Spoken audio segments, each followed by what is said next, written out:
He's gonna turn it up. Yeah, I want it from like the chest up, so I don't wanna. Does that work for you? I don't know. Little higher. A little higher, Tim. A little higher, Tim. Is that it? Higher, Tim, higher. That's good. Is that good? Uh-huh. See what she's looking at, right? Yeah, that's what she's Hey, looking you at. got it. Okay, you got the battery? Is that working again? Yeah, it's on again. What happened to And it? you, I know you're leaning back a little. Can you sit up soft? Sure, do whatever you want me to do.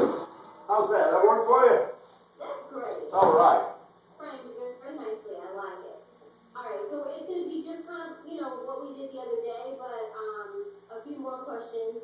Try to answer, with the same energy that you're giving me now, and that's pretty much it. Okay. We won't answer in complete sentences. Just keep it out of mind, okay? All right, so we're rolling now. If you can, please start off by telling me your full name, your nickname, your age, your occupation, and where you live, just city and state. Okay, well, my name is Jeff. My name is Jeff Macchia, and my friends call me Jeffro. And I live in a haunted house. I live in a haunted house here in Washington, Georgia. And it's a for real haunted house now. There's ghosts and goblins and there's eerie things that will happen to you while you're there. And it's a wonderful place to live once you get past the ghosts and everything that is. But and as far as my occupation, well, I'm a retired construction worker, and I spend a lot of time making metal art. And I showed you some of those earlier, those pumpkin faces that I made. And I like to make heads mostly, and they're really big. And I hang them on the side of my barn, and I don't like to sell them. I just make them for me to enjoy. People ask me why I don't sell it. I say because my hobby, and that's what I enjoy doing. And if I sell it to you, well, then I don't have it to look at anymore, and I've got to make me another one. So, like I say, I'm retired. I spend a lot of time with my grandchildren. I've got a new little granddaughter, and she's only about a couple of weeks old. And I've spent the week with my grandson, and he's 3 years old, and I've been teaching him all kinds of stuff that he probably ought not learn, but that's how I spent my week this week. And other than that, I go down to the bike shop a lot and hang out with Tim and Roger, and I go down there and help them some or hinder them sometimes, as the case may be, whichever. And other than that, that's how I spend a good portion of my time right there. I enjoy my music now. Tim and I, we got into this little music venture of ours, and that's something I've wanted to get back into for a long time, and raising my family prevented me from doing that. And now that I've got all that, I guess, I really don't know, but it gives me more free time to pursue something I've always wanted to do, and it's provided another, let's say, way for me to spend my time, so to speak. Right. Now, when it comes to kind of your artistic side, you're kind of like a jack of all trades when it comes to engineering, kind of taking something and sort of putting it together and making something out of it. Tell me, how did you get so good at that? Or like, how do you come up with these things and know what, parts to mix together to make Well, whatever it is to make? I really don't. No. That's the trick of it all. It's always, whenever I go to make something art-wise, I tell people it's always an adventure, and it's always an experiment, and I really don't. And my daughter says I'm kind of like MacGyver, and I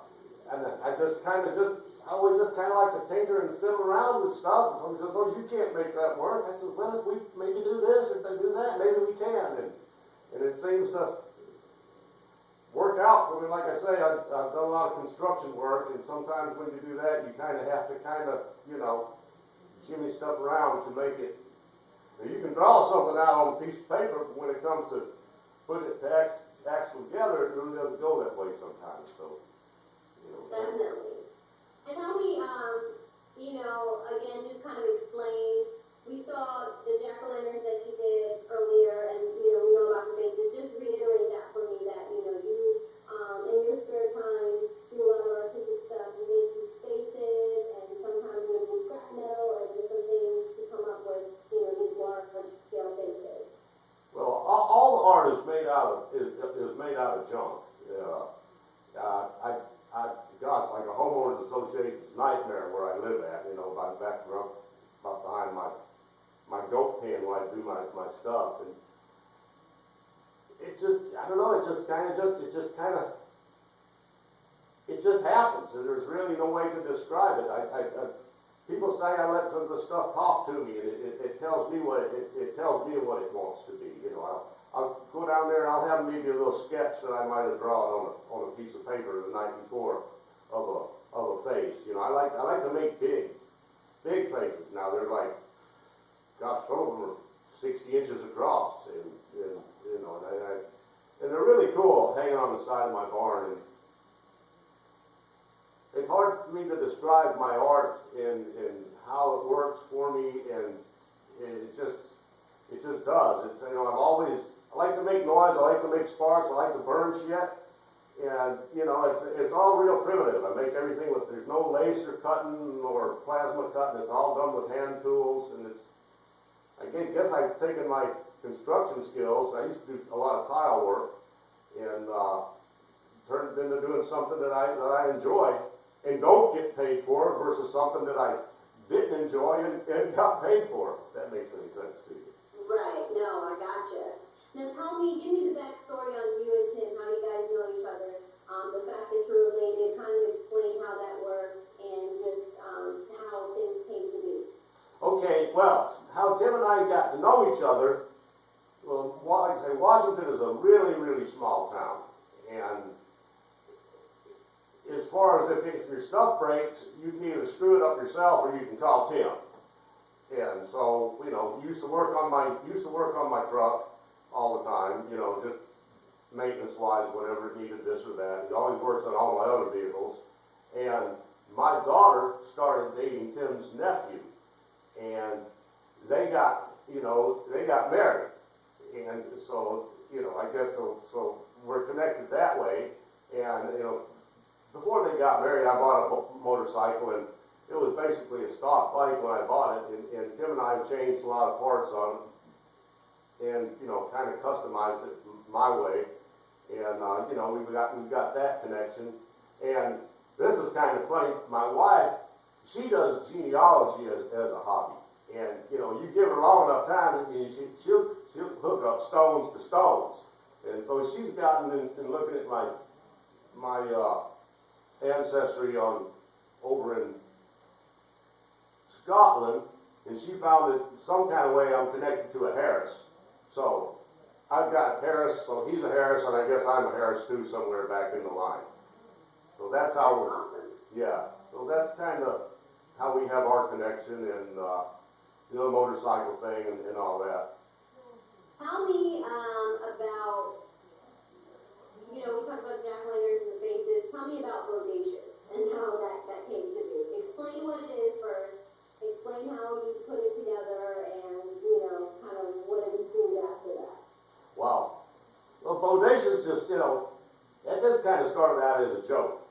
And we built this thing, and it, you know, you couldn't get on it. It was too powerful. It's got batteries in it. It's electrically operated. It's not gas. And there's no throttle control. It's either on or off. And so when you hit it, you know, it just comes up off the ground, and you can't. There's no way to stay on it. So, you know, we named it Bodacious after they called it the Yellow Whale, a famous bull from way back in the bull riding days, because nobody could ride it. And so we kind of tinkered around with it, and then I said, well, here, let me take one of these jugs, and we'll see if we can't make a bull's head for it. And so we did. We cut it out, and we put some eyes on it, and made a nose, and put a big ring in its nose, and made some horns and stuff, and toned it down a little bit. You know, you can still ride it some, but you're not going very far. It's just a toy kind of thing to screw around with. Awesome.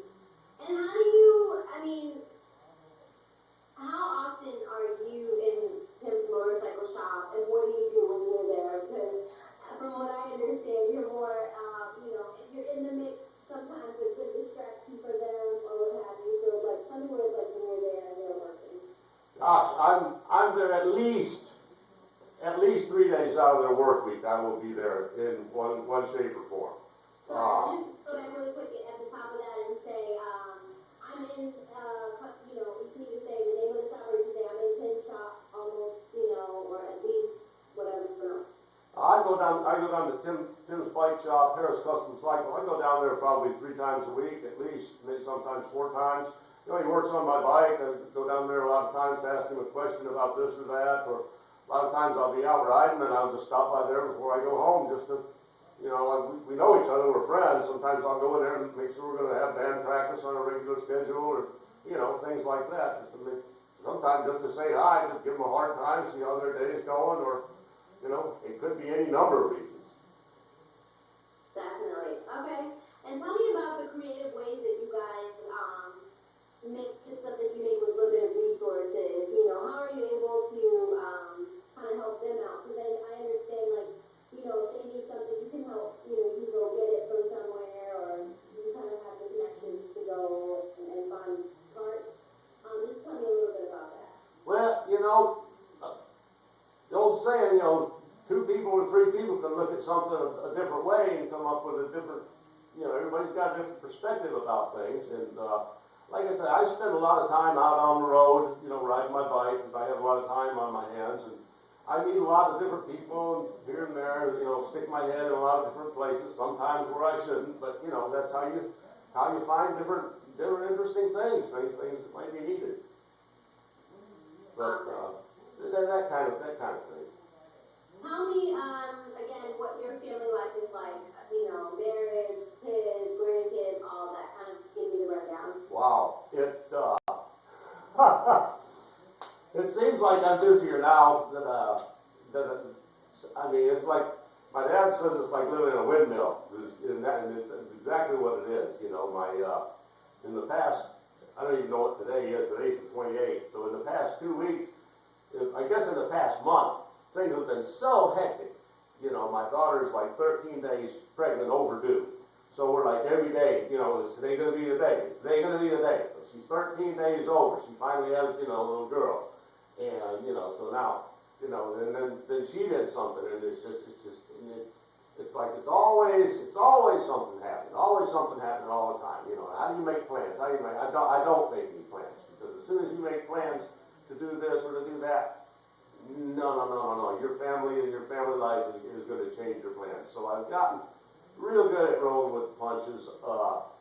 One of the things is I don't have to get up and race with the sun anymore. I don't have to go to work. I don't have to be at a certain place at a certain time very rarely. And I do enjoy my mornings. I will tell you that. There's nobody there after my wife has gone to work usually. And now with this new grandbaby, she's been spending a lot of time over there. So, she's gone in the morning and there's nobody there with me and the dog. So the mornings are pretty special to me. And you're married, correct? Married 32 years. And what does your wife think about you hanging out, down at the shop or like at the man cave? I think my wife, she loves me, but I think she treasures her time by herself too. She has a pretty hectic life with her work, and she's really involved with my daughter and her 2 children. So she spends a lot of time, so she probably values her time by herself, I would say, yeah, a lot. Okay. Tell me, how did you meet Roger? I know Roger obviously works in the shop, but just tell me, like, what was it like when you first met him? Did you guys click? That sort of thing. Roger's a really good fellow. Roger's an easy guy to know. Roger never met a stranger, I don't think. He works down there, at the bike shop, so I got to know him that way, and, that kind of thing. So it just kind of progressed from there. Roger's around town, and, I've known him for a long time, but now since he's been working down at Tim's, and I get to see him more regular, I know him a little bit better than I used to, yeah. How would you describe Tim's personality and then Roger's personality? Oh shit, they're different as night and day. Tim is Tim's like explosive, and he's focused on, on what he's doing, and, you know, when he gets in that thing, you can't, you know, you can't get him away from that. And Roger, he's just, you know, he's kind of easy going and just kind of goes with the flow, you know, it's just different. They're different from each other, yeah. The other guys say that you and Kelly don't like people, or that, you know, it takes you a while to warm up to them. What's that about? And, like, do you think that that's kind of a misconception, or is that pretty good? Well, I guess a lot of people say it, you know, I mean, one old boy says if the whole world's, if you keep on saying the whole world's an asshole, well, maybe you better look in the mirror, you know. It's not that I don't like people so much as, I don't know, the more people I meet, the better I like my little old dog. Well, I heard you don't take any shit, so I... No, I don't. I don't like, you know, and so therefore I don't like people messing with me, and I kind of put up this facade, so to speak, so that people don't, you know, want to come and, if that makes sense to you. You know, I don't know, I don't warm up to people very well.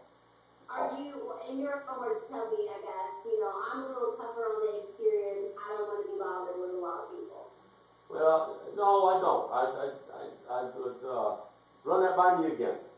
You can just say, you know, I'm a little tougher on the outside because I don't like to be bothered with a lot of people. Well, I am tougher on the outside, and I put up that facade so that people don't, bother me. I've got, you know, usually got some agenda that I want to get accomplished and something I want to get done that day, and I don't want to get distracted from that so that I can get that done and then get on with the business and maybe try and relax a little bit, yeah. Right. Okay. Tell me, what is it like when you cross paths with someone that doesn't understand that or just kind of rubs you the wrong way? What's your reaction like? Oh, I usually get quiet, and I just Sorry. think that, Before you finish that, just start off, you know, if I come across someone that doesn't rub me the wrong, or rub me the right way or whatever, however you want to say it, you know, I usually get quiet, but just so we know what you're talking about. if I happen to come up upon somebody that rubs me the wrong way, or say I get some type of vibration off of them that's negative or something like that, I usually try to avoid a confrontation and just kind of quiet up and just go on my own way. And if they want to go on from there, well, that's up to them. So usually it works. You know, like I say, sometimes it goes the other way, not very often. People usually kind of want to leave you alone. Gotcha. Have you ever seen any funny customers come in the shop, or, you know, people asking crazy things of Tim? Like, what is your experience like, just observing some of the customers that come in? There are a ton of crazy people that come in to Harris Custom Bike Shop. I've sent some people down there myself, some characters that will look at my bike and they'll say, "Oh, who does the work on your bike?" I take my bike down there to Harris, and he does all my work. And they say, "Well, where's that?" And I'll tell them where it is. You know, some people come in there like that, and like I say, Washington's a small town, but you know, we're long owned characters. There's a lot of crazy, funny people here, so you know, yeah, there's a ton of crazy people, strange, odd folks that come in and out of that bike shop from A to Z. What's the craziest thing you've experienced while being there, whether that be on the side of Tim doing something, or Roger doing something, or a customer doing something?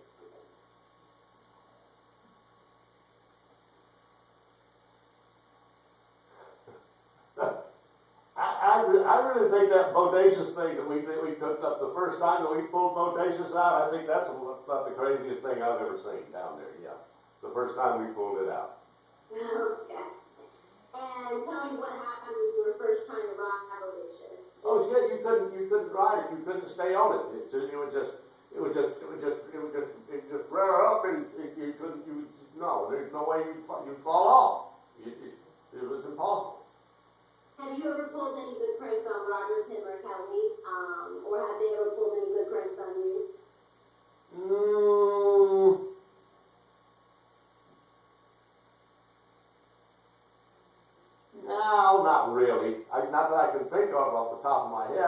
probably is something that I'm forgetting, but I can't think of off the top of my head any, I mean, we're always throwing firecrackers around down there at the shop and that kind of thing, But as far as planning something out like that no, I'm pretty fly by the seat of my pants.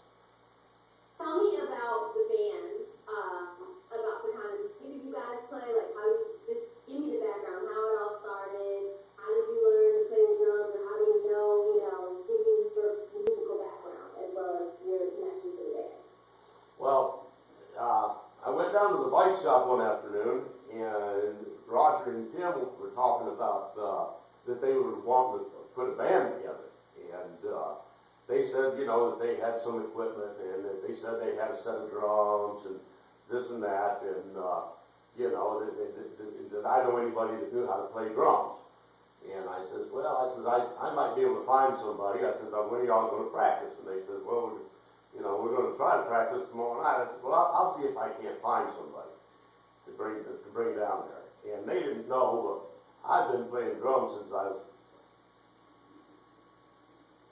probably in the 8th grade or before that. And I played in the band for a while, and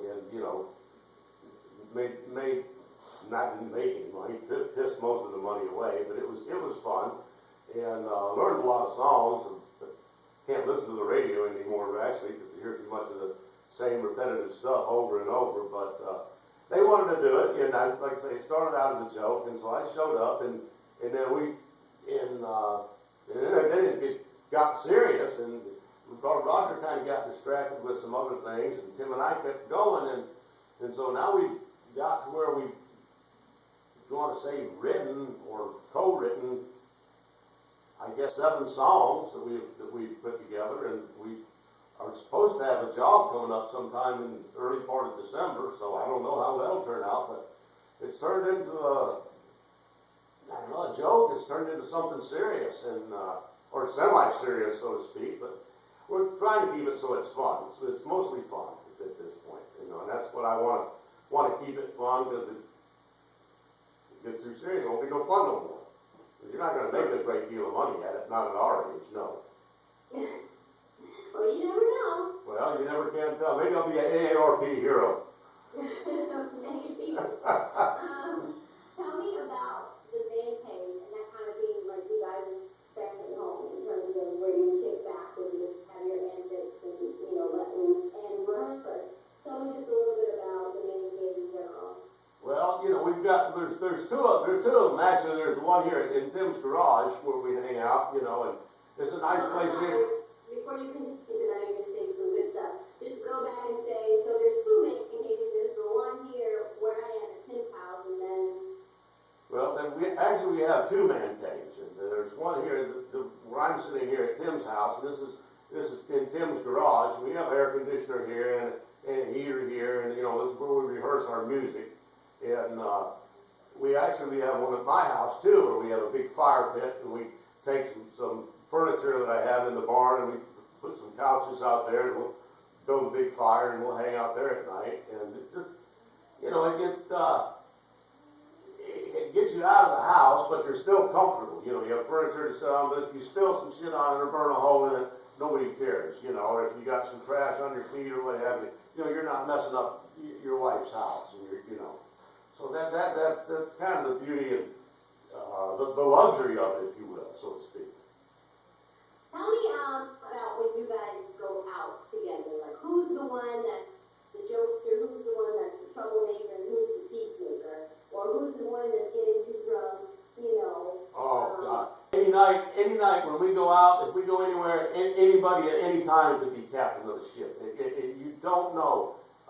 It's a mystery what's going to happen. We will feed off each other sometimes. Somebody will say something, not meaning it to do anything, and it'll just turn into something crazy.